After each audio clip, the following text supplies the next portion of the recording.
posibilidad ng tagumpay o kabiguan, ng ligaya o lungkot. Kaya marapat lamang natanggapin si Jesus bilang tagapagligtas at Panginoon. At matapos yun ay panariwain ang katapatan at paglapit sa Kanya bawat araw o day by day. Ang day by day ay naglalayong umalalay sa pang-araw-araw na pamumuhay. Narito po si Kuya Ed Lapis sa mensaheng pinamagatang Anatomy of a Family Feud.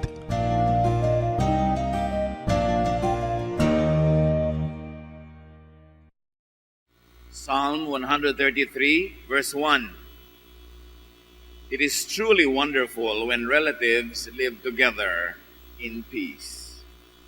Napakahalaga na ang pamilya, mga magkakamag-anak ay tahimik, payapa ang buhay, because we have only one life to live in this world.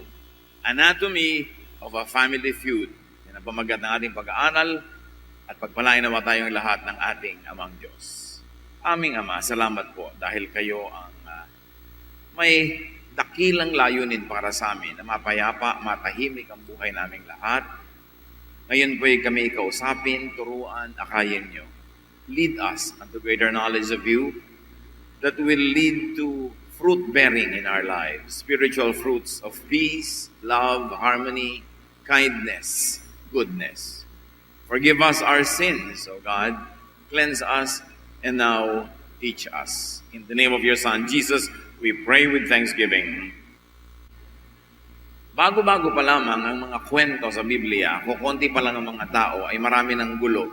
In fact, the first murder was committed by a brother against a brother.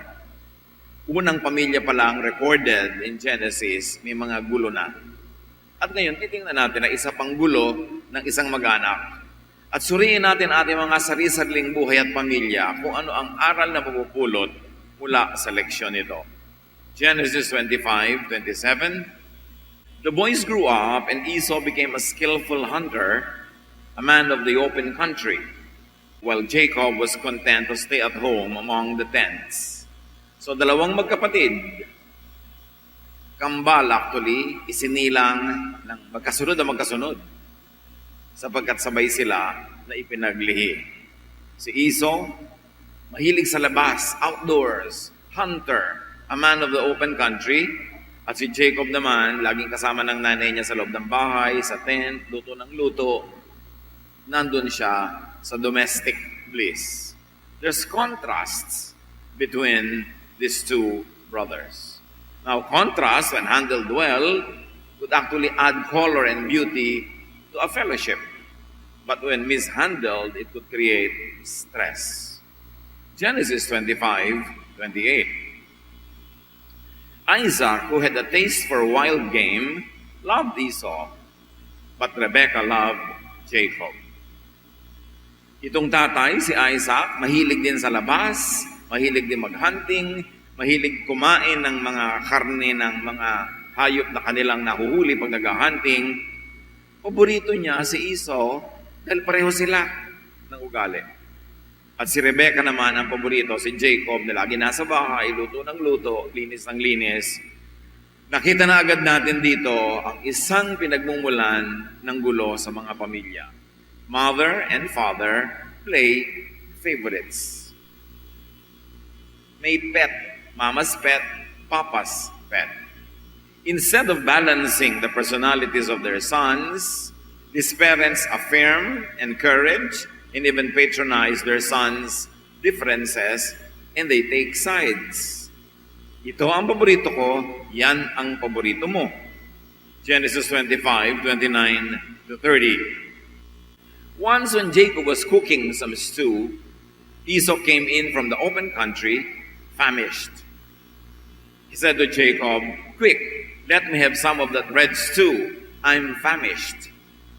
Umuwi minsan na gutom itong si Esau dahil galing siya sa kung saang paglagalag sa kung saan mga lugar. Gutom na gutom, inabutan ng kanyang kapatid naman na si Jacob na kakaluto-luto pa lang ng lentils. Kumbaga sa atin, ginisang munggo.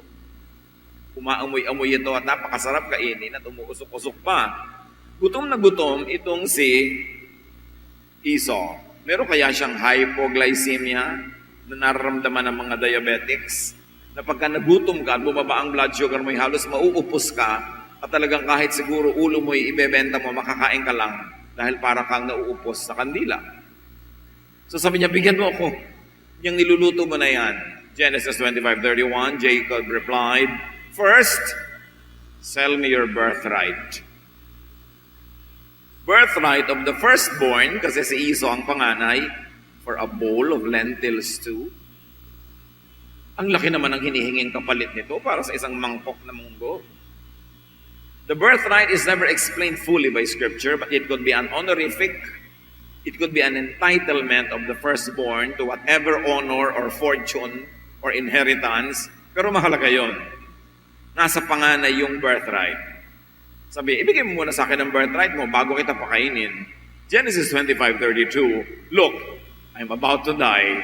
Esau said, "What good is the birthright to me?" Sa tao nga naman talagang nag-aagaw buhay halos at nauupo sa gutom, ano ba naman yung birthright na yan? Ang mahalaga, makakain, makainom. Genesis 25:33, but Jacob said, "Swear to me first." So he swore an oath to him, selling his birthright to Jacob. It's a very bad trade. Yung gipit, ginipit na lalo. Genesis 25:34, then Jacob gave Esau some bread and some lentil stew. He ate and drank, then he got up and left. So Esau despised his birthright. So obviously, the narrator has some bias for Jacob. Dahil itong sobrang sweetik na kapatid na ito, ay hindi man lamang binigyan ng kahit konting passing comment sa kanyang ugali at sinabi, ayan, binaliwala nitong si Esau ang kanyang birthright. Genesis 27:1-4.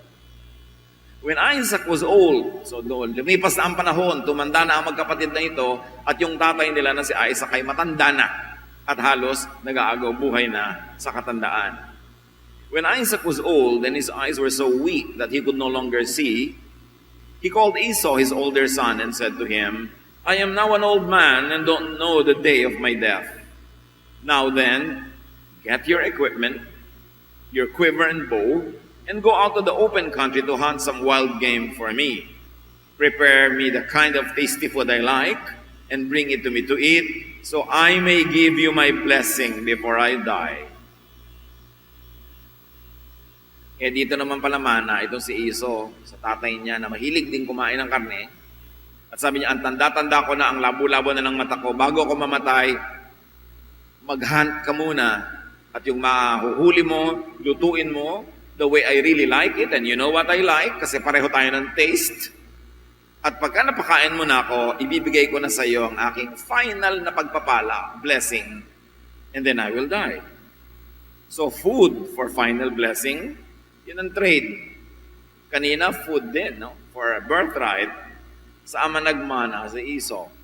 Kaya pala, siya ang paborito nitong tatay. Genesis 27:5-10. Now, Rebekah was listening to Isaac spoke to his son, Esau. When Esau left, Rebekah said to Jacob, "Go out to the flock and bring me 2 choice young goats, so I can prepare some tasty food for your father, just the way he likes it. Then take it to your father to eat, so that he may give you his blessing before he dies." Sa ina naman, nagmana si Jacob. Sobrang mautak. Parang hindi niya anak yung panganay. Tinawag si Bunso. "Bunso, nadinig ko ang tatay mo. Nagpapahunting, nagpapaluto, at bibigyan ng blessing ang kuya mo. Unahan natin. Huwag ka na mag-hunting. Total, lagi ka na dito sa bahay. Hindi ka siguro marunong mag-hunting. Kumuha ka na lang dyan sa kulungan natin ng 2 batang kambing. Luluto ko ng masarap. Dalhin mo sa tatay mong malabo na ang mata at kunin mo ang blessing na para sa kuya mo." Nakita niyo kung paano lumuluto ng family problem. Nagkakampi-kampihan. Naggugrupo-grupo within the same family at nag-uutakan. Genesis 27:11-13.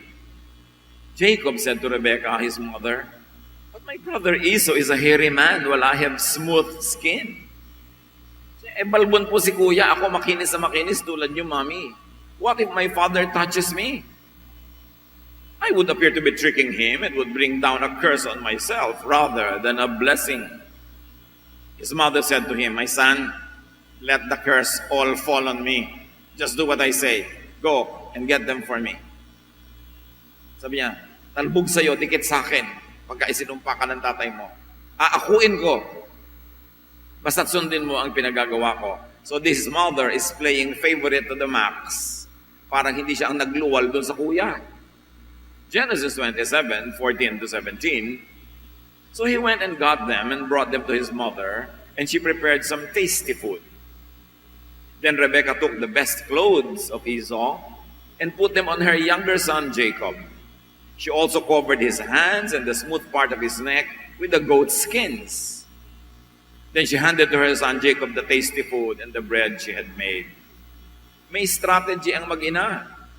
Binihisan ni Rebekah si bunso ng damit ni kuya.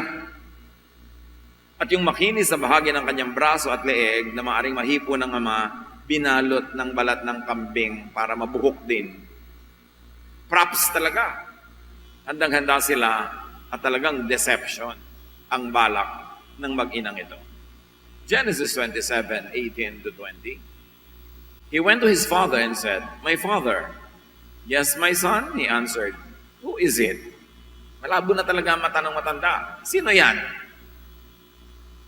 Jacob said to his father, I am Esau, your firstborn. I have done as you told me. Please sit up and eat some of my game so that you may give me your blessing. Isaac asked his son, how did you find it so quickly, my son? May initial doubt. Ang bilis mo naman nakapag-hunting, nakakagluto, instant. Alam niyo mga kapatid, pag meron kayong unang kutob at duda, makinig kayo. Lahat ng now 1, 2, 3, sasabihin, sabi ko na nga be. Yung pala sabi mo eh. Naisip mo pala. Bakit nadaya ka pa? Kasi hindi mo pinakinggan yung unang kutob mo. Listen to initial doubts before you are overtaken by props and by special tricks. We are all God's creation. God is Spirit. We have the Spirit of God. Iba-iba nga lang ang level ng talab sa atin ng wisdom ng Diyos. Pero meron. At kinakausap ka ng Espiritu ngayon, dapat makinig. Hindi laging tama yun because it could be twisted by sin. But when we are living correctly and rightly and we please God, sensitive ang ating spirit. We can perceive deception. So may deception, sabi niya, parang ang bilis naman yata na nahuli at naluto itong aking kakainin. The Lord your God gave me success, he replied. So now God is used to strengthen the argument. Hindi lahat ng gumagamit ng pangalan ng Diyos ay mapagkakatiwalaan. Maraming ang gumagamit niyan para lalong makapandaya. Wolves come in sheep's clothing. Hindi ko mumukhang sheep ay sheep na nga. Genesis 27:21. Then Isaac said to Jacob, come near so I can touch you, my son, to know whether you really are my son Esau or not. May doubt pa rin ang matanda. Sabi, halika nga at hihipuin kita, hahaplusin kita nang malaman kung ikaw nga ang paborito kong anak na mabuhok. Listen to hunches. So gusto niya, meron talagang hunch. Meron talaga siyang kutob. Halika. Genesis 27:22 to 24. Jacob went close to his father Isaac, who touched him and said, the voice is the voice of Jacob. But the hands are the hands of Esau. He did not recognize him, for his hands were hairy like those of his brother Esau. So he proceeded to bless him. Are you really my son, Esau? He asked. Why will you ask a pretender? Para bang alam mo na binobola ka, itatanong mo pa, mahal mo ba ako talaga? Siyempre sabihin, oo. Nagsasabi ka ba ng totoo? Tatanungin mo yung tao nagdududa ka kung nagsisinungaling ng totoo ba yan? Tinatanong mong, totoo ba yan? Mahal mo ba ako? Kasi gusto mong maniwala. Tulad nitong si Isaac pala na ito ay gustong maniwala. Kasi naamoy na niya yung pagkain. Gusto na niyang kumain. Gusto lang niyang masettle yung konting doubt niya. At yung ganun mga tao are so ready and willing to be convinced. Siyempre, nasa-psychologize ko ng mandaraya. Kung gusto mo talaga yung tinda, yung tumatawad-tawad ka, pero hindi, wala na po talagang tawad kasi nahalata ka na eh. Na gusto mo yan. Genesis 27:24, I am, he replied. Ako ang paborito niyong anak. After giving false impressions which were only suggestive, sinadjust ang kanyang buhok, sinadjust ang damit, an outright lie follows. Pag nakikita ng mandaraya na ikaw ay bumibigay na dahan-dahan, mas lumalakas ang loob niya na tibayan ang kanyang kasinungalingan. Na lalo namang magiging very convincing. Genesis 27:5, then he said, my son, bring me some of your game to eat so that I may give you my blessing. Lunch for blessing. Mana sa ama tong si Esau, na siya naman, lunch for his birthright. Isaac gives it, Esau gives it away. So may common denominator tong mag-ama. Tulad din ng mag-ina, may common denominator din sila. Kaya pala sila yung magkapangkat-pangkat. Genesis 27:25, Jacob brought it to him and he ate. And he brought some wine and he drank. May wine pang idinagdag, additional enticement, blinder pa. Mas nakakapagpalabo pa ng huwisyo. Pag medyo nakainom-inom ka na, malabo pa ang mata mo, at gusto pang kumain, handang-handa ka nang pumasok sa isang bitag. Genesis 27:26, then his father Isaac said to him, come here, my son, and kiss me. Another test. Aamuyin ng matanda yung anak kung siya nga ang kanyang paboritong si Esau. Genesis 27:27, so he went to him and kissed him. When Isaac caught the smell of his clothes, he blessed him and said, the smell of my son is like the smell of a field that the Lord has blessed. So yung damit na damit ni kuya, ang pinasuot ni nanay kay bunso, at nung kunwari ay hahalikan ng ama yung anak para maamoy niya ang damit, ang naamoy niya yung damit ng panganay. Siguro amoy pawis, amoy damo, amoy araw dahil lagi nasa labas. Sabi niya, yan ang gusto kong amoy. So, unti-unti na siya talagang naniniwala, pagamat may duda.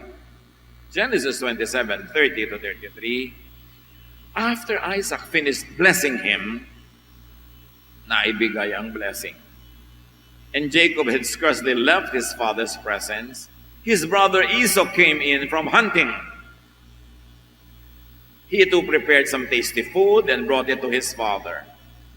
Then he said to him, my father, please sit up and eat some of my game so that you may give me your blessing. His father Isaac asked him, who are you? I am your son, he answered, your firstborn, Esau. Isaac trembled violently and said, who was it then that hunted game and brought it to me? I ate it just before you came, and I blessed him, and indeed he will be blessed. Nangatog, nanginig itong tatay nung malaman niya na naibigay ang blessing sa iba, at eto ngayon yung tunay na karapat dapat bigyan ng blessing. Bakit irreversible yung mistake nila, hindi ipinaliwanag sa atin? But apparently, sa mga panahon na yun, pag naibigay mo na kahit sa mali, topo-topo, kanya na. Genesis 27:34, when Esau heard his father's words, he burst out with a loud and bitter cry and said to his father, bless me too, my father. But he said, your brother came deceitfully and took your blessing. Napagtantunan ng matanda na ang kanyang hinala ay tama. Nag 1 + 1 = 2 na siya. Dinaya ako ng kapatid mo. Nakuha ang blessing mo. Esau said, isn't he rightly named Jacob? This is the second time he has taken advantage of me. He took my birthright and now he's taken my blessing. Dayaan, lamangan ang game sa pamilyang ito. Kumusta mga pamilya natin? May dayaan din ba? lamangan. Ate, ikaw magbayad ng kuryente. Ako ang magbabayad ng cable. Parang mangura naman yata. Lagi na lamang na marami mong bisita, pinapakain mo sa mga bisita mo yung pagkain ng pamilya nyo. Iba naman yung namamalengke. At lalong-lalo pag naghihingalo na ang matatanda, agawan na ng mga mana. Lamangan na. Lalo't may nagsusul-sul-sul ng kanya-kanyang asawa. Dangagi, hingin mo yung bukid. Gusto ko magka-farmhouse tayo, dangagi. Yan ang mga magbubulo, yung mga sabit. Nag-aaway-away ang mga magkakapatid dahil sa kanya-kanyang mga asawa na interesado doon sa mamanahin sa biyanan na hindi naman nila pinaglingkuran. Karamihan, may naglilingkod din naman. 1 out of 100. Pero sila ang pampagulo sa mga hatian. Nagkakaaway-away tuloy ang magkakapatid forever na parang hindi galing sa isang bahay bata. Siyempre, sangkala ng asawa, Daddy, ang mga anak mo kailangan magkaroon. Kunwari, pero siya ang may gusto.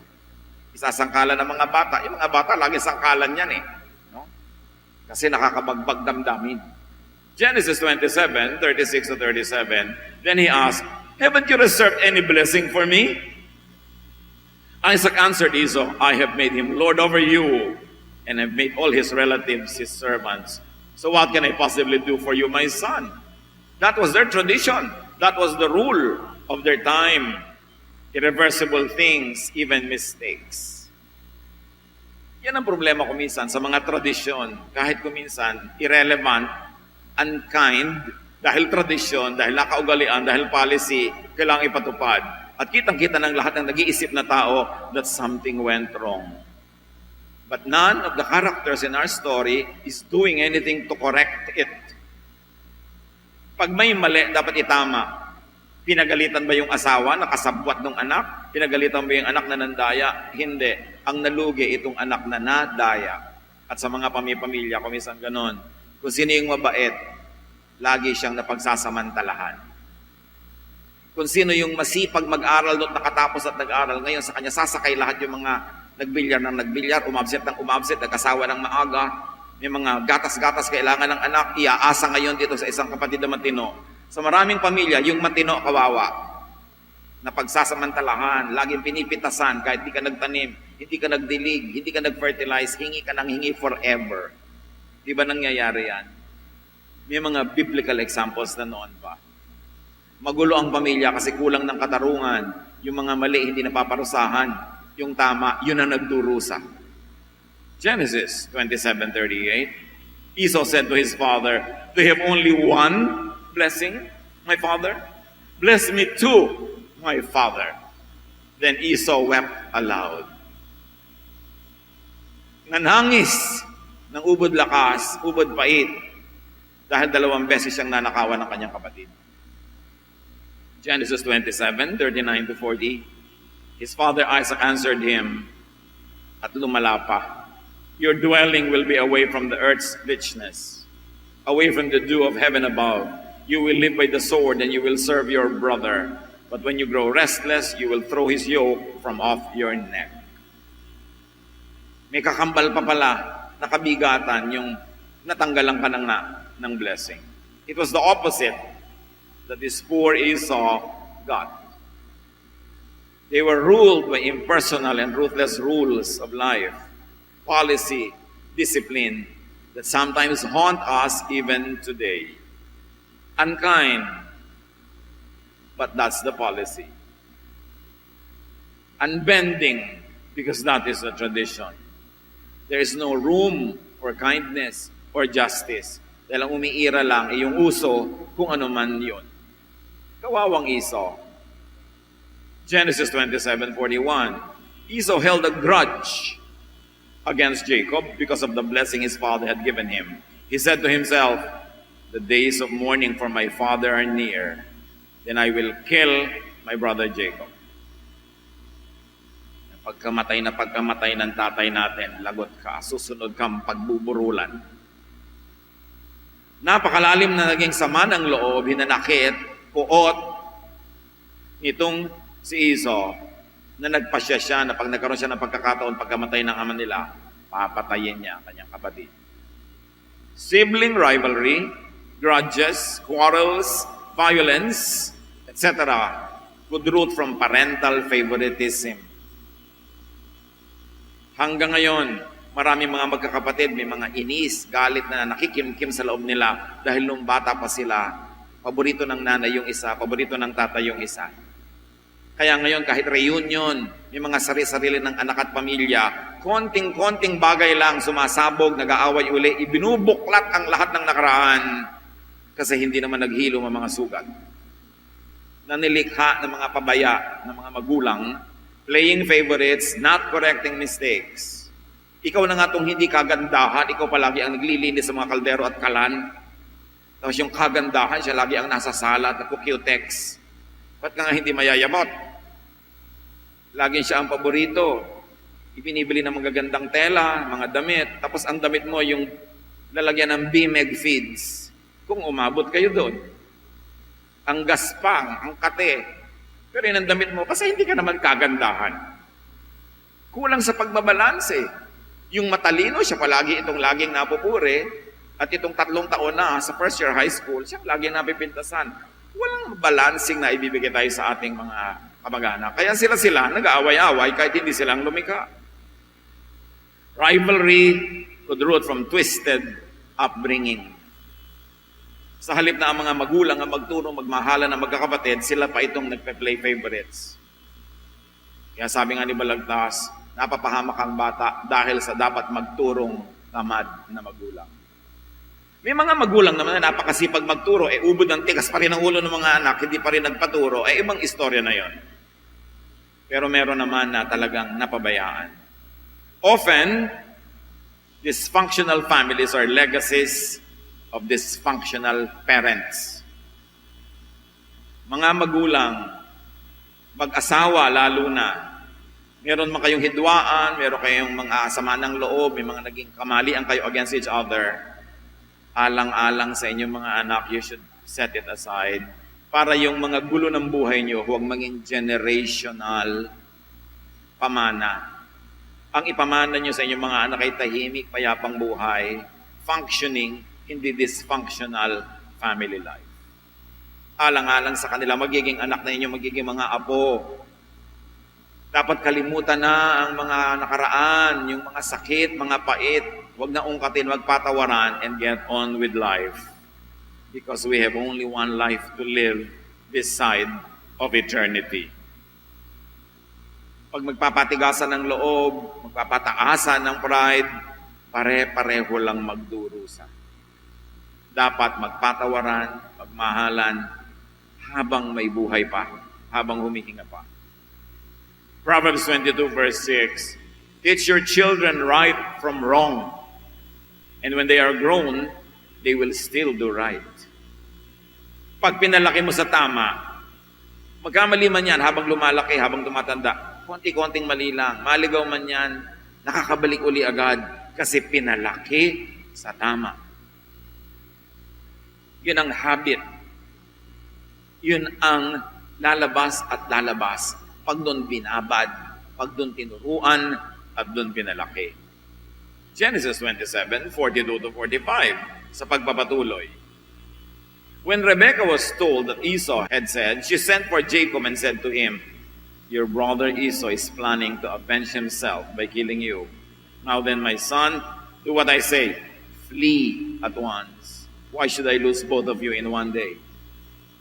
So itong pamilya na dati magkakasama sa isang tahanan, dahil sa gulo na nilikha ng mga dayaan na ito at lamangan, gustong patayin yung isa. Sabi ng nanay, paborito kong bunso, papatayin ka ng kuya mo.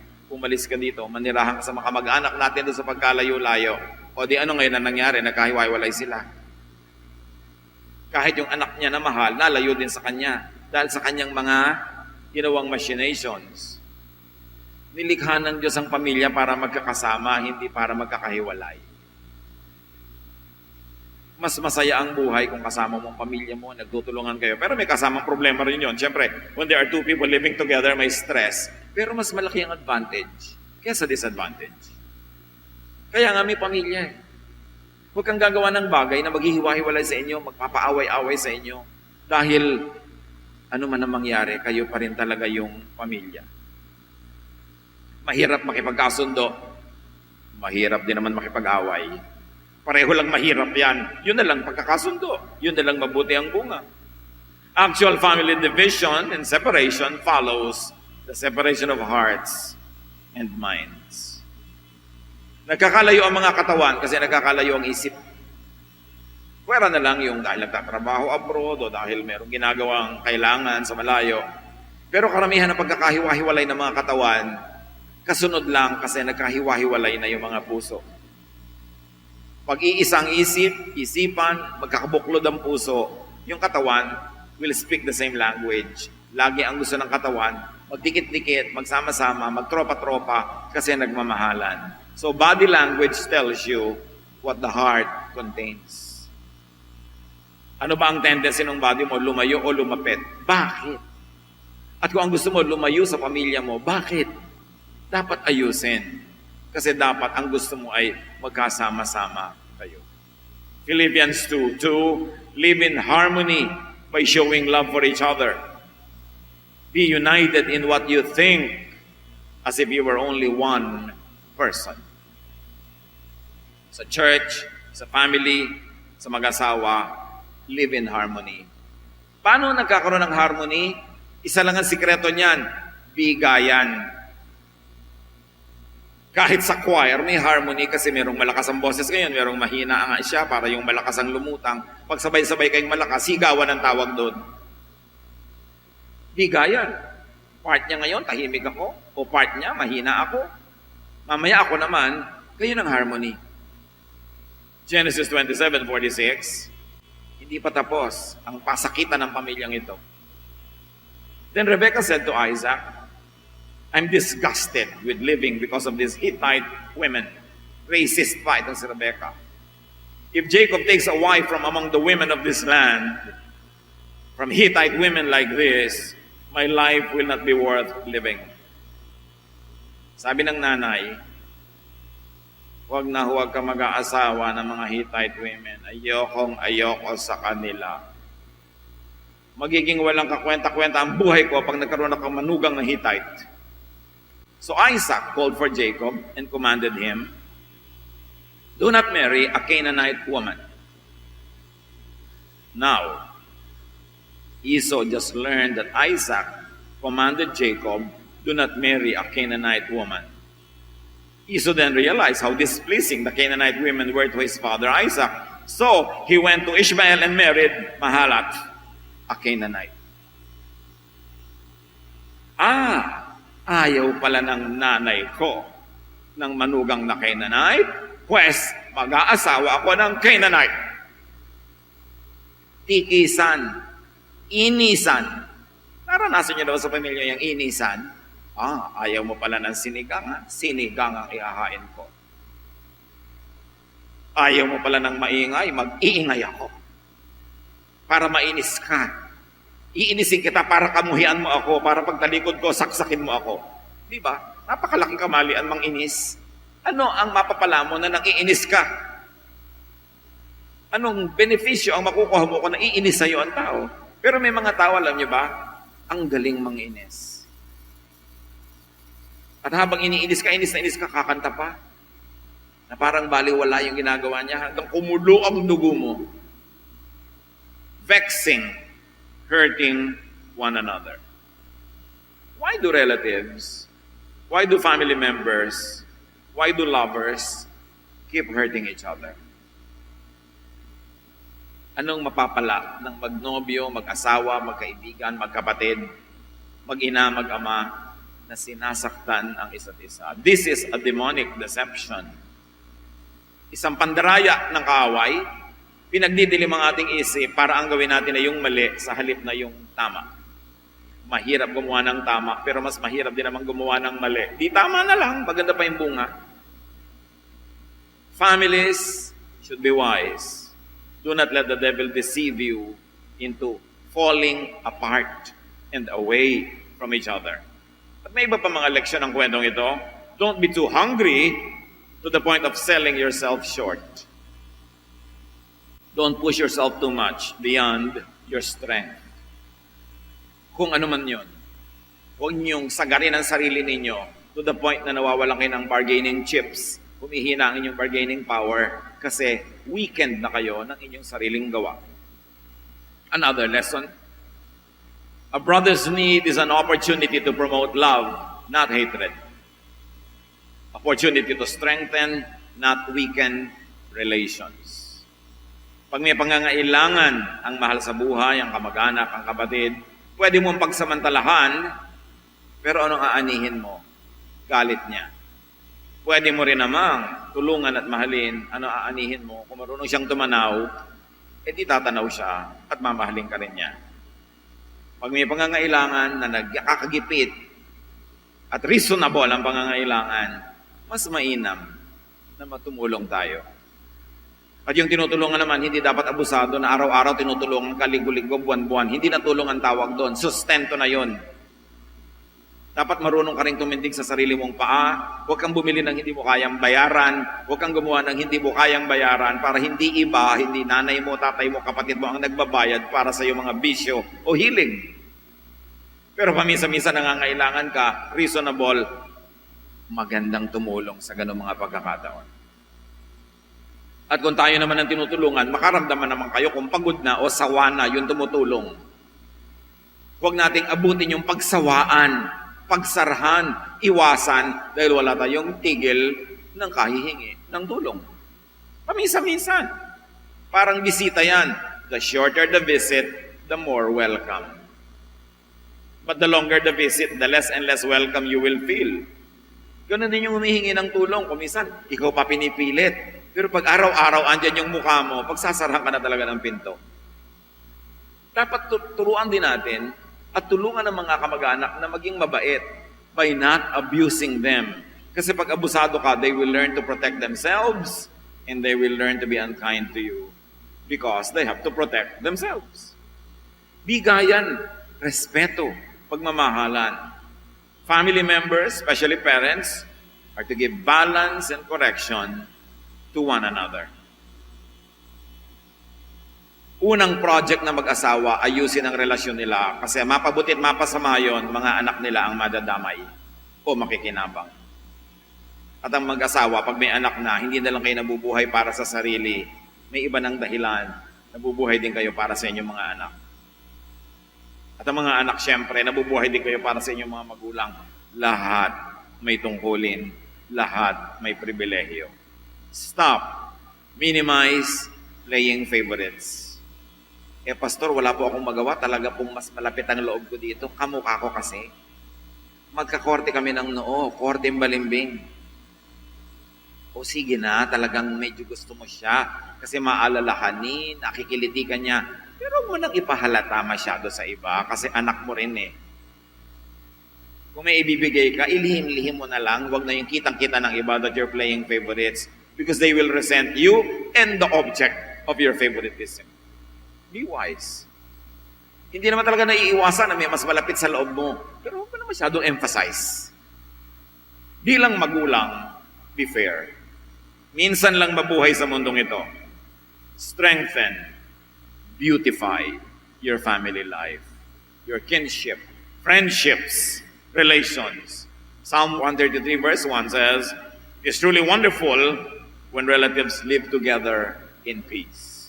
Aming Diyos, turuan mo po kami kung ano ang practical application ng lahat ng ito na hindi matapos naming marinig sa isang tenga, ilalabas sa kabila na parang wala kaming narinig. Turuan niyo kaming pahalagahan ng inyong mga katuruan at sa dysfunctional family na ito, matuto po kami that we'll learn from their mistakes so we could live better lives. Pagbulay-bulayan natin mga kapatid, ano ang kahulugan nito sa ating mga buhay? Ano ang dapat nating ituwid? Ano ang tulong na dapat natin ibigay sa mga tao para sila matuwid? Panginoon, turuan niyo po kami para ang buhay mas maging matamis, masaya, maganda, magaan. At dahil dyan, kayo ay madakila at lalo naming mapuri. Spend some time in silence and ponder the meaning of these teachings to you and to your family.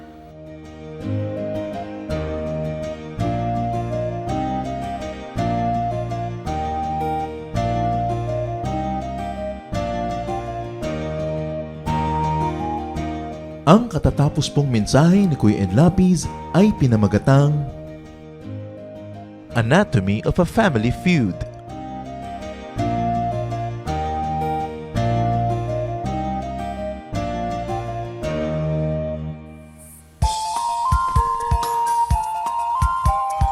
Ako po si Kuya George D. Macali. Inaanyayahan po namin kayo na dumalo at makisaya sa Jesus Celebration sa ating Day by Day Caloocan Malabon Mini Bulwagan. Ito po ay tuwing linggo sa Bulwagan ng Panginoon. Ito po ay located sa number 47 Libis Espina Street, Barangay 14, Caloocan City.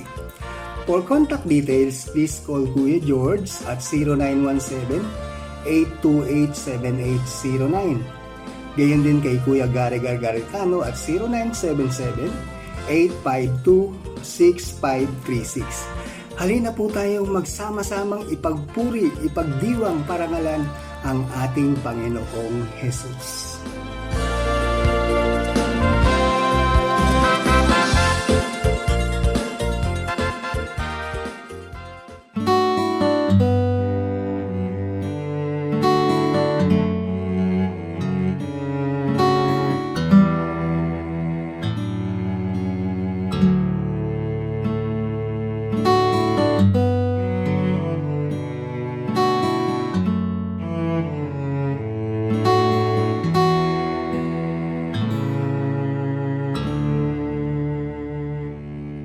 Aking damdamin, di mapalagi at ang isipan ay laging ligaw, di mawawari ang buhay palagi kahit itama ay hindi sapat. Nais kong itama ngunit iabot at di sapat. Jesus, kailangan kita. Jesus, hindi mangangamba. Jesus, pag-ibig niyo'y ba di mapapantayan kahit na sino man. Jesus, kailangan kita. Jesus, sa'yo'y hindi mangangamba. Jesus, sa piling niyo ako'y laging may pag-asa.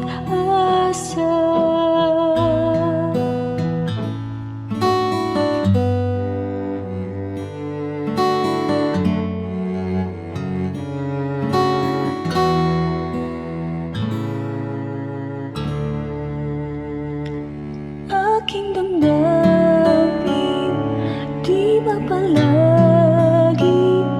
at ang isipan ay laging ligaw, di mawawari ang buhay palagi kahit itama ay hindi sapat.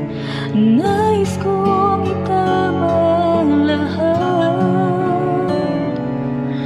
ngunit iabot at di sapat. Jesus, kailangan kita. Jesus, hindi mangangamba. Jesus, pag-ibig niyo'y ba di mapapantayan kahit na sino man. Jesus,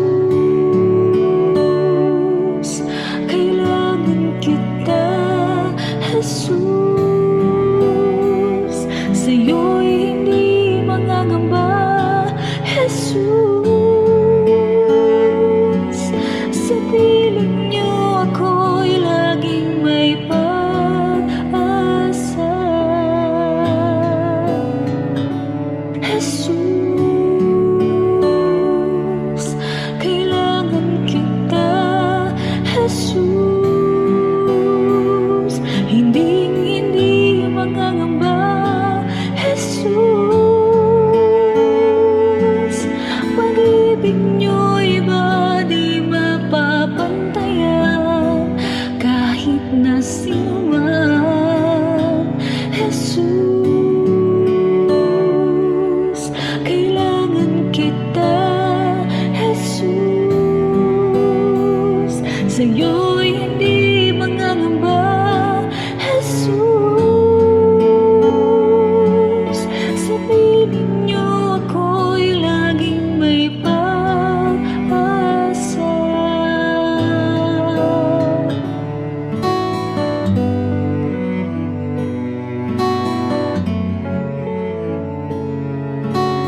ng kapangpangan at magaling siyang magluto. Ang Kapampangan kasi, yung kultura niyan ay na-develop masyado, lalo sa cuisine. Dahil mayaman ang probinsya.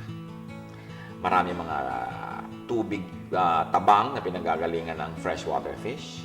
Katabi din niya ng dagat na pwedeng panggalingan ng saltwater fish. At may mga brackish water yan sa mga river mouths na pwedeng panggalingan ng mga sugpo, mga alimango. Pagkatapos, patag ang probinsya, hindi bulubundukin. Therefore, maraming kalsada. Therefore, malapit sa Manila. So, pwede ka ngayong marating ng mga impluensya, not only from Manila, but from the world through Manila. So, the best of the world can converge in such a place.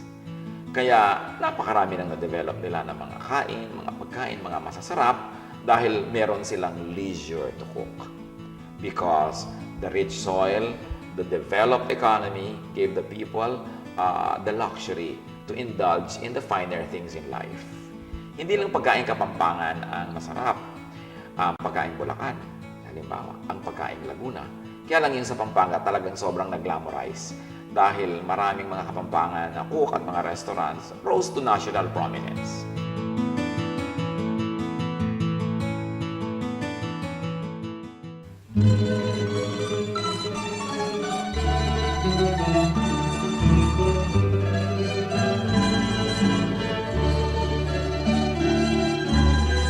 Mga gawa niyo sa aming buhay, tuwin ay naaalala. Kayo'y laging tapat na tunay, puno ng pagpapala. Salamat sala'y pinatawad, nilinis niyo, Diyos. Pakinggan niyo't aming ilalahad, awit sa inyo, Jesus. O kay sarap mabuhay, sa piling niyo, Jesus. Bawat landas may kulay, kasiyahay lubos, ang tanging ninanais ay magpuri sa inyo, lalo lang tumatamis sa piling niyo, Jesus.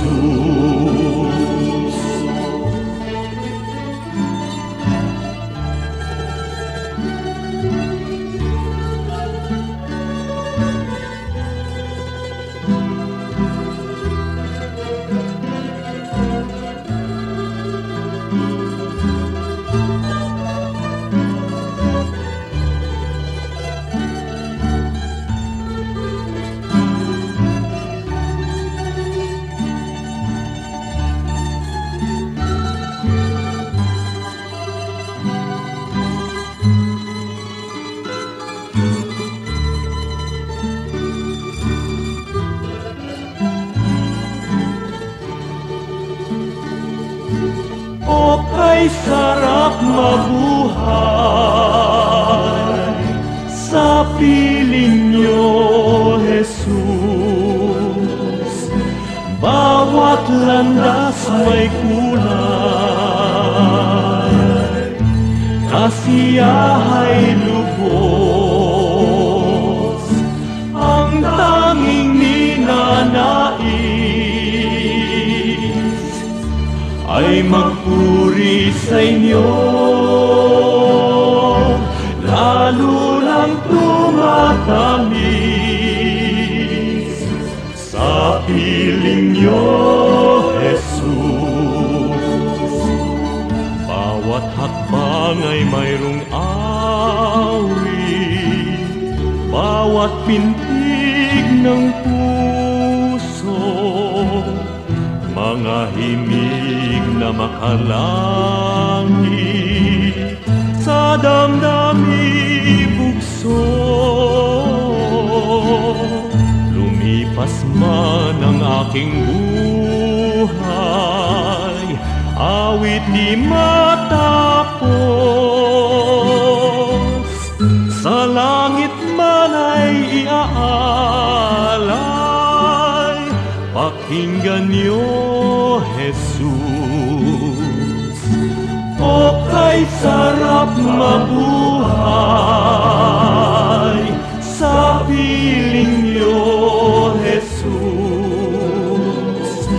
Bawat landas may kulay,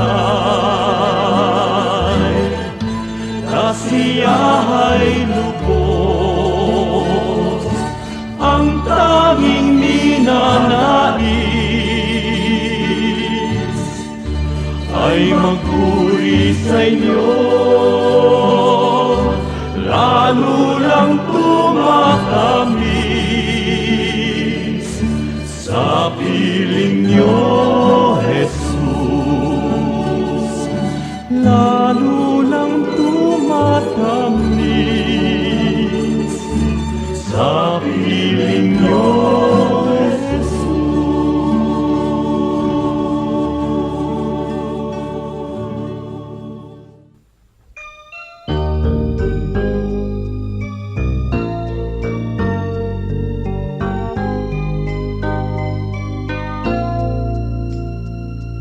Kung ang puso mo ay nasasaktan dahil buhay ko ay may kabiguan, suliranin may nagbunga ng kasawian.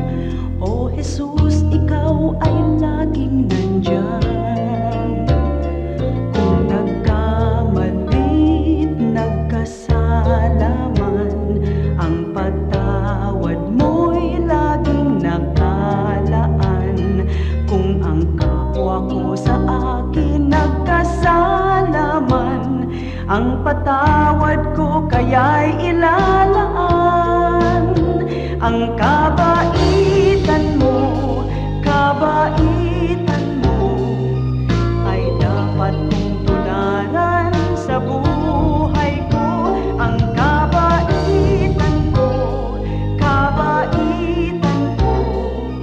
biyaya ng Espiritu, kabaitan ko.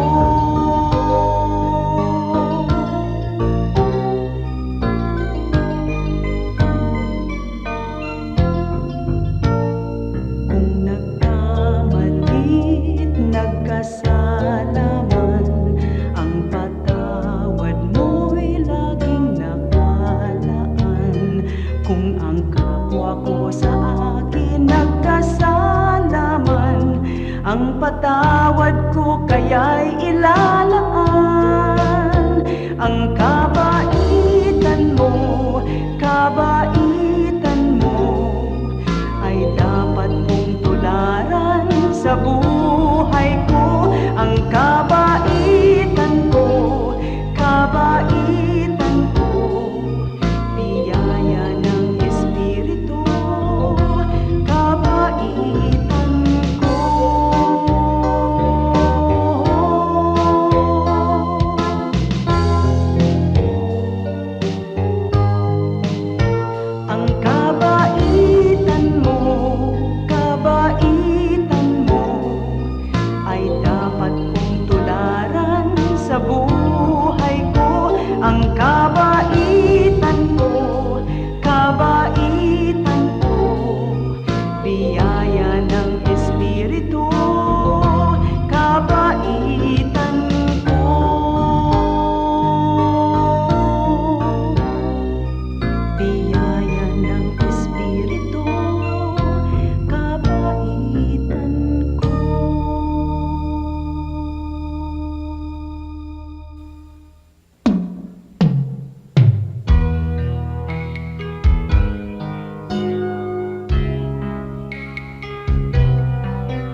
sa iyong paningin. Kung may pag-aalinlangan ang aking paniwalaan ay ikaw. O Diyos, ang kailangan ko'y iba yung lakas upang di ko natahakin ligaw na landas sa pagpaparot parito. Sa ulat bagyo'y hindi magbabago. Katapatan ko, ang alay ko, Panginoon. Katapatan ko, sa'yo'y panghabang panahon. Kahit minsan na tiwala ko'y di kukupas, katapatan ko, panatiliin mong wagas.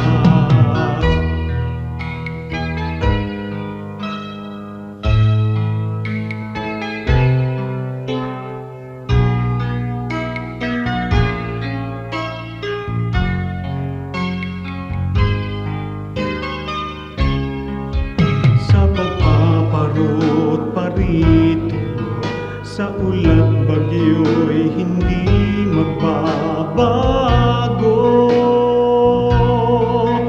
Katapatan ko, ang alay ko, Panginoon. Katapatan ko, sa'yo'y panghabang panahon. Kahit minsan man tiwala ko'y di kukupas, katapatan ko, panatiliin mong wagas. Panatiliin mong wagas.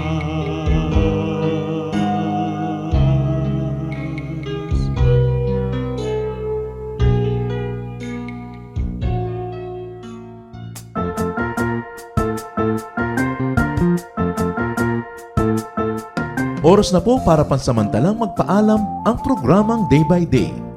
Tayo po'y magsama-sama tuwing ika-6 hanggang ika-7 ng umaga, araw-araw. Magandang umaga po at mabuhay ang Panginoong Hesus!